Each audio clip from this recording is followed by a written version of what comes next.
నేను ఇప్పుడు సాక్ష్యం చెప్తున్నాను, వినండి.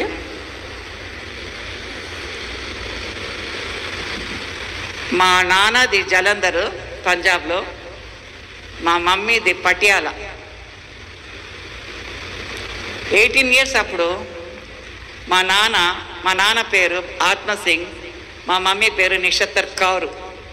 ఈ కౌర్స్ అంటే సర్దార్స్, మేము టర్బన్ వాళ్ళు, దాంట్లో మేము జాట్స్, ఈ పంజాబీ 6లో జాట్స్ మేము. సో వీళ్ళ కౌర్స్ ఉంటుంది, అందరు లేడీస్కి కౌర్లు ఉంటుంది, ఆ మగవాళ్ళకేమో సింగ్ అని ఉంటుంది. సరే మా నాన్న మా మమ్మీని పెళ్లి చేసుకొని ఆఫ్రికాకి వెళ్ళినారు. ఎందుకంటే వాళ్ళు అక్కడే సెటిల్ అయినారు. ఆఫ్రికాలో వెళ్ళిన తర్వాత కెన్యాలో ఉంటుంది మా మమ్మీ. 3 మేనత్తలు, పెద్దనాయన చిన్నాయనలు. నాకు వివరంగా చెప్పమన్నారు, మామూలుగా ఎక్కడ చెప్పను నేను, అర్థమైందా? మొన్న రాత్రి నేను వెంట పడుతూనే ఉన్నారు మీ ఇమానియల్. ఎట్లా చెప్పాలి నాకే ధైర్యం సాల్తలేదు, ఆయన నేను కొంచెం అటు వదిలేస్తా. సో నాకంటే ముందు అంటే మన దేశంలో, భారతదేశంలో మాకు ఒక అక్క ఉందని ఎవరికి తెలియదు. కానీ నేను మళ్ళీ చెప్పాల్సి వచ్చింది, సాక్ష్యంలో చెప్పాల్సి వచ్చింది. కాబట్టి నాకంటే ముందు మా అక్క పుట్టింది. మీ కొరకు స్పెషల్గా ఫోటో, పెద్ద ఫోటో నేను చేయించాను, అది చెప్తాను, ఇప్పుడే కాదు చూపిస్తామంటాను. నాకంటే ముందు మా అక్క పుట్టింది.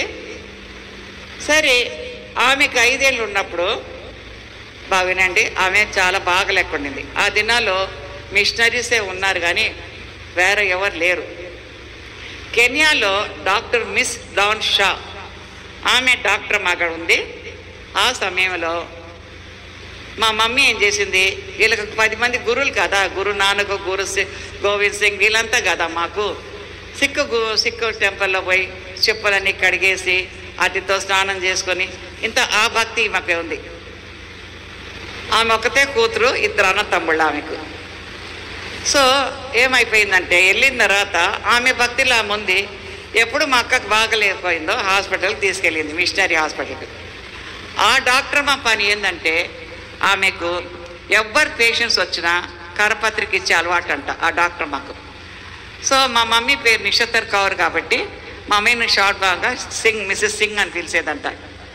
మా అమ్మ వచ్చి నాకెందుకు ఇది అని చెప్పి ఇంట్లో వచ్చి చింపేసి కాల్చేసేదంట. నాకు అవసరం, ఇది మా దేవుళ్ళు కాదు, మాకెందుకు అని ఆమె తీసి పడేసేదంట. తెల్లారితోనే పోయిన తర్వాత డాక్టర్ అడిగేదంట, ఏం మిస్సెస్ సింగ్ నువ్వు చదివినావా అంటే మందులు ఇవ్వేదేమని చెప్పి అబద్ధం ఆడేదంట. అర్థమైందా? అబద్ధము. సంపాదించేవారు ఇద్దరిలో నిలువగోరు, నోటి కప్పావలే సాగిపోదురు సమాధికి. కడుతుండు వచ్చేటప్పుడు ఒంటరిగా, మరి పోయేటప్పుడు ఒంటరిగా, వచ్చేటప్పుడు ఒంటరిగా,